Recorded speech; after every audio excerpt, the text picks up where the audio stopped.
മുൻകാലങ്ങളിൽ സ്ഥിരമായി മദ്യപിക്കുന്ന ആളുകളിലായിരുന്നു ഫാറ്റ് ലിവർ ഉണ്ടായിരുന്നത്.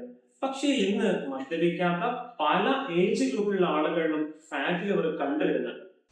അതുകൊണ്ട് തന്നെ ഫാറ്റ് ലിവർ വരാതിരിക്കാനുള്ള 5 മുൻകരുതലുകൾ ഏതെന്നാണെന്ന് നോക്കാം. ഒന്നാമത്തേത് ഹെൽത്തി ആയിട്ടുള്ള ഒരു ബോഡി വെയിറ്റ് നമ്മൾ മെയിൻറ്റെയിൻ ചെയ്യുക. നമ്മൾ BMI ഒക്കെ നോക്കിയാൽ ഓവർ വെയിറ്റ്, ഒബീസ് ഒക്കെ ഉള്ള ആളുകൾ നോർമൽ റേഞ്ചിലേക്ക് വരിക എന്നുള്ളതാണ് ആദ്യം ചെയ്യേണ്ട കാര്യം. രണ്ടാമത്തേത് ഹെൽത്തി ആയിട്ടുള്ള ഡയറ്റ് നമ്മൾ ഫോളോ ചെയ്യാം.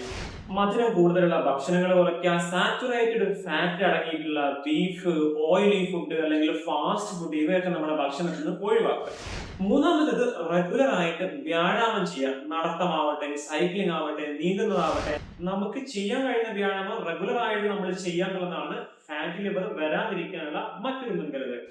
നാലാമത്തത് സ്ട്രെസ് കുറയ്ക്കുക. നമ്മൾ സ്ട്രെസ് കൂടുതലാവുമ്പോൾ നമ്മുടെ ലിവറിൽ ഫാറ്റ് അടിഞ്ഞുകൂടാൻ കാരണക്കാരാവുന്ന ഹോർമോൺസ് നമ്മുടെ ബോഡിയിൽ ഉണ്ടാവുകയും ലിവറിൽ ഫാറ്റ് കൂടുതലായിട്ട് അടിഞ്ഞുകൂടി ഫാറ്റ് ലിവർ ആയിട്ട് മാറുകയും ചെയ്യും.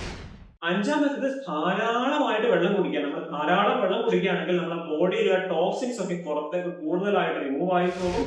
അങ്ങനെ ടോക്സിൻസ് ഒക്കെ നമ്മുടെ ബോഡിയിൽ പുറത്തേക്ക് പോകും, ലിവറിന്റെ ലോഡ് കുറയുകയും ചെയ്യും.